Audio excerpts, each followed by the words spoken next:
Oh, that's commentator. Okay. All right. So loser semi, or is this loser semis? Worry about it later. So okay, two Donkey Kong players. Here we go. Up throw, and yeah, I'm actually surprised KOSS is not. Well, Mr. Game & Watch here. I guess I can understand. I actually talked with him earlier. He did say that Game & Watch can struggle in that matchup with Donkey Kong because he's such a light character. He's one of the lightest characters in the game. So therefore, if you don't want that damage to get racked up, and Donkey Kong is able to, especially Konga as a player, is able to. That's going to take it. Konga just capitalizes on. He just knows the matchup so well in the sense that he knows what moves to do, rather than just like getting an up throw and just throwing out a random move. He capitalizes on it. He does a certain move, so he knows what'll follow up into it, which is why his playstyle is so awesome. So yeah, Konga has a pretty considerable lead. But yeah, the Game & Watch, I could really understand why I didn't go Game & Watch here, because and that's going to take Konga's first stock. He didn't want to deal with that pressure that all Donkey Kong would have to do is just rack up a certain amount of damage and then take a stock with a ding dong. And okay, well, that's pretty good combo right there. I actually didn't quite know. I've seen people do that before, but maybe their reaction time was off. That's going to take the stock. So yeah, Konga taking game one. So I wonder who we're going to see next. Where's the mouse? There it is. I'm going to save that.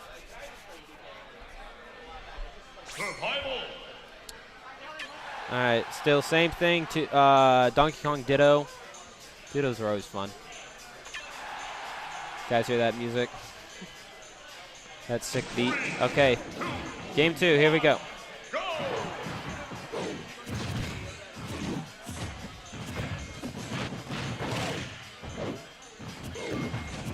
So I think one big thing that I think would work kind of against Konga's playstyle really is just like approach with good spacing. So after he does something, like let's say he tries to read something, after he does something, you predict it and then you just go in with enough reaction time. I don't know if that's the most optimal thing to do. However, sometimes it has worked for me, where I approach like I'm playing like Little Mac or something. I approach Captain Falcon, and he's waiting for me to come to him so he can throw me off the stage. He just wants to get that grab. And so I just bait him to do it, but I'm close enough to him so I can just punish with something like get a grab or a dash attack. And yes, Little Mac has a grab too.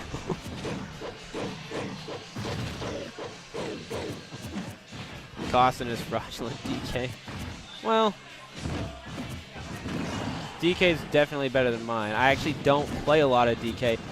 Right now I'm just learning the matchup in case I have to go against Konga and bracket. That's not gonna take the stock. I don't know if it's gonna. Okay, wow, that sour spotted, and that's not gonna take it. Great DI by KOSS.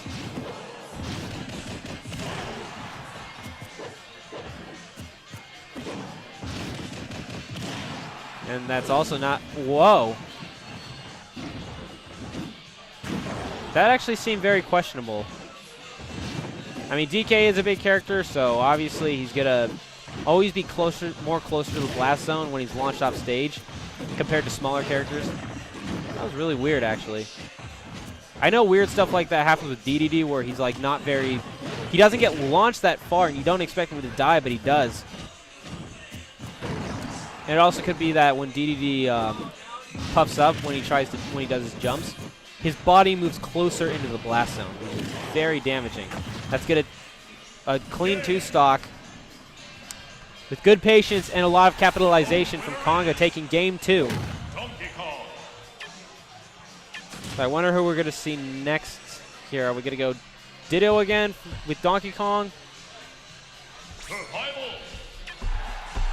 I think we are. Yes, we are.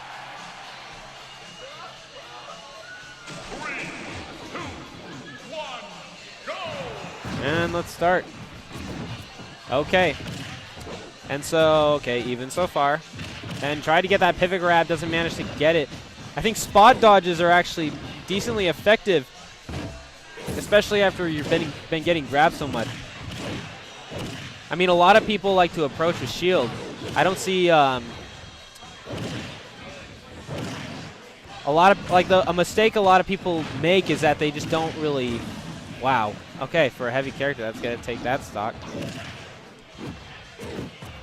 A lot of people, like, sometimes they forget that they have a spot dodge, and they really only use it when they're... Wow. I can't finish a flippin' sentence. That's game 3. In favor of Konga. Survival. Mr. Game & Watch.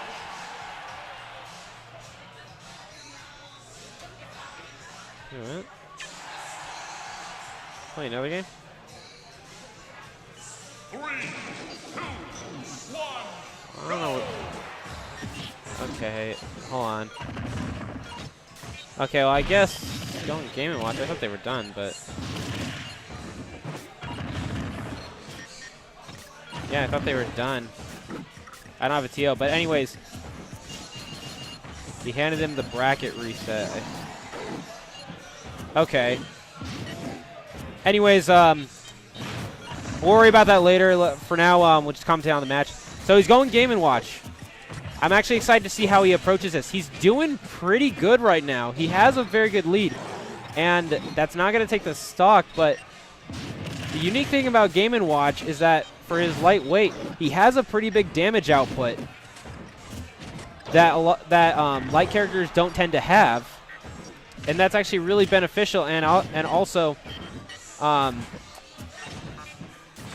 actually, I had a conversation with Konga about how he handles landing as Donkey Kong. He actually said Donkey Kong tends to struggle with landing, and so I guess that's what KOSS is able to capitalize in here. And KOSS, I actually played against him. He kicked my butt earlier. He knows how to juggle very well to the point where he's just capitalizing on it so well, and that's going to take that stock. And Game & Watch, KOSS's Game & Watch is definitely has a considerable lead. He's playing cautiously. At the same time, it just doesn't seem like he's afraid to approach. Oh, try to get, okay, got a 6. Get that back air, but it's going to be punished. And he managed, yeah, and that's the other thing. That's the other thing that benefits Game & Watch, because he's floaty. He's relatively floaty, so he doesn't get comboed too hard. So I guess maybe that's what saved him. That's not going to take it. Probably one more will. Oh, try to get that up smash.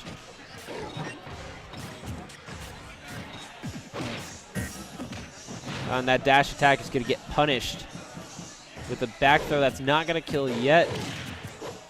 And he's just trying to get those down tilts to kind of brush the pressure off. And he just wants that up air. Konga wants it because it most likely should kill. Yeah, it should kill. And that forward smash is going to take it. Game & Watch tried to respond there with a down tilt, but his spacing was just off by just a tiny bit. Leaving, and that's not going to take the stock yet. Donkey Kong being a heavy character, logically, and that is going to take the stock.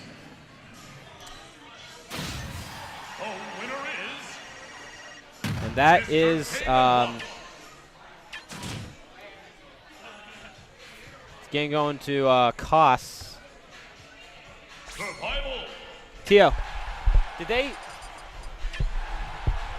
a reset? 3, 2, 1, go!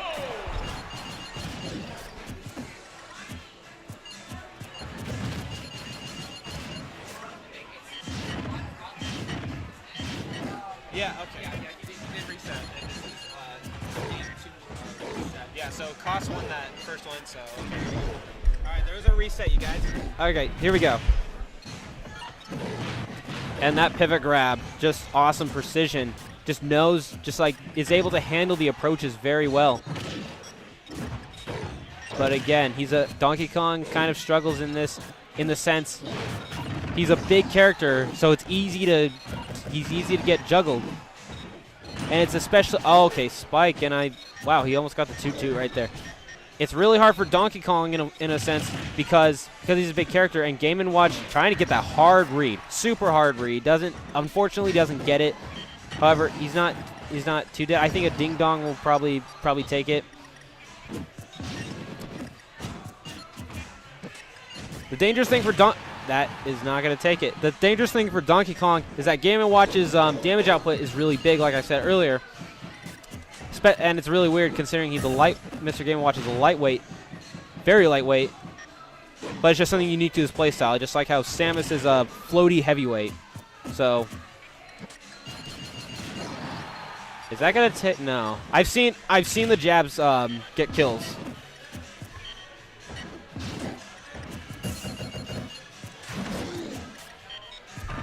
Okay, wow, quick response after a missed up smash. Responds responds very quickly with that, and Konga just wasn't, he just wanted to get rid of that stock really fast, but it really paid off. He managed to know that he was just going to stay right there in that one position. And that's kind of the thing at top level play like this. It's that when you're doing that, you want to try and be in your opponent's head. However, sometimes doing things that are basic, like just standing still, benefit you tremendously, and it becomes like a really big guessing game, like mind games.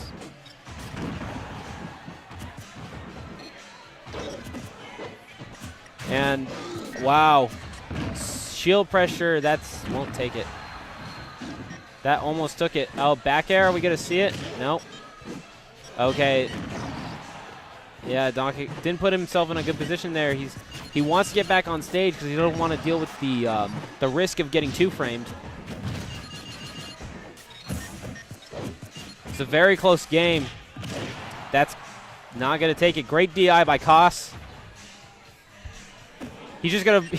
Yeah, see, that's the thing. It benefited, like... He guessed. It looked like he was just guessing. Like, I know he's just going to stand right there and do nothing. That's going to take it. Game 2 going to Konga. That's just the weird thing. Like, you think in your head, like, are they going to do something? Are they going to do something? And then you think, nah, they're not going to do anything.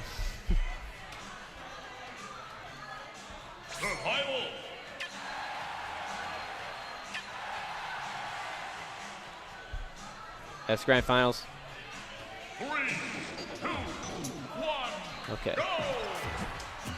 All right, here we go. So again, okay, good start. 50%. Wow, big. That's very bad for Game & Watch. But okay, now 57. Here we go.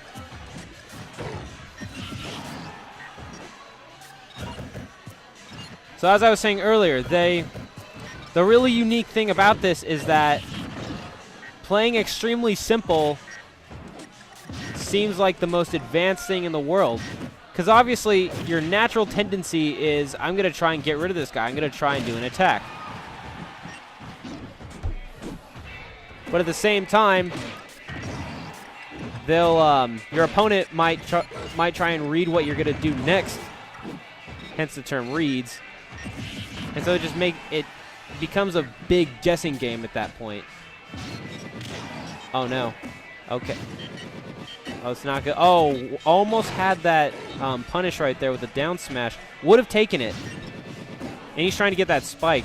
But Konga's not having it. He's playing cautious when he's off stage. He's not letting him get those punishments. And now Konga just has to get rid of this stock. Because if anything, this rage, if he I was going to say, if anything, if he kept that rage, it would have done him better in the next stock had he take Game & Watch's stock because of that additional rage. And getting those dash attacks, what? Okay, those consistent dash attack string. Game & Watch having a very, kind of pretty lethal dash attack. Well, not lethal, but very annoying. Anyways, puts on his hard hat, dash attacks, and he got a 1. That did not. Yeah, you want to be careful when you're doing those. Honestly, it's not really something you want to bank on at this high percent when you have 2 stocks. You got 2 stocks. You have a bunch of rage, which really benefits you, especially in a matchup where your opponent is heavyweight. Oh, great tech. And that armor. I think that arm. Yeah, Donkey Kong him with that armor. And KOSS is gonna take game 3. There you go. Okay.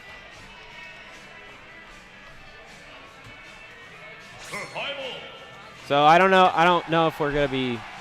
Nope. Same thing. And they are going to Lilat. Okay. This is gonna be intense.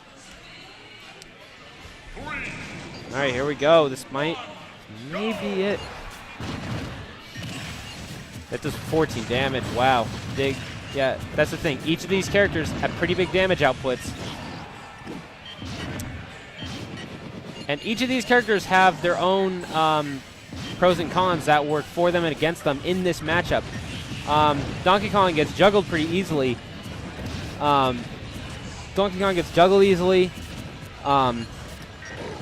And he is, for the simple fact that, oh, that's going to take the stock. Konga takes stock 1. This is looking pretty good for him. And Game & Watch is just so light. And still, the combos that Donkey Kong throws out tend to work most of the time against Game & Watch. So that damage that he racks up, that's going to take it with a down smash on the ledge. You want to be careful when you re-grab the ledge like that. It comes to a point where you need to just worry about getting on stage rather than mind gaming your opponent, because that down smash can be pretty lethal.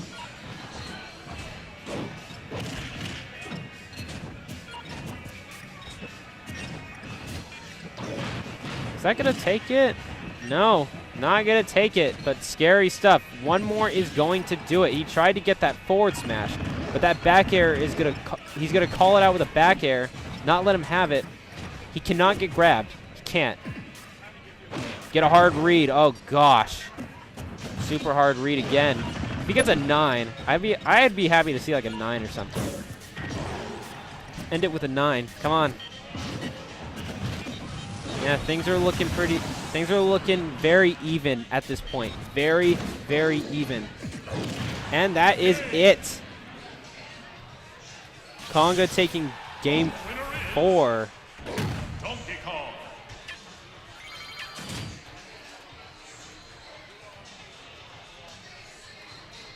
Wow. This is it. And where are they going to go? Go to the tri-cam. Yeah, where are they going to go for the last game, I think? Going to Dreamland. Okay. Here we go. This is it. 2, 1, go! Who's going to take it? Okay, that's something very, not the smartest decision. You don't want to do uppies, because if you miss it, you get punished hard, and it's really risky. You want to free fall. All right, so pretty slow start. Nothing wrong with that. Good to get that up throw to, man, those strings of nairs just has a big damage output. He's at 62 already. And Konga's just trying to follow his movement when he's in the air. I'll throw it forward air. Wow. Oh, no. Don't know what happened there. It was very unfortunate for KOSS. However, he's playing Game & Watch. He's a top-level Game & Watch player. Best in the region. He has to take the stock right now. You don't want to deal with a rage Donkey Kong. He has to take it. There we, okay, good.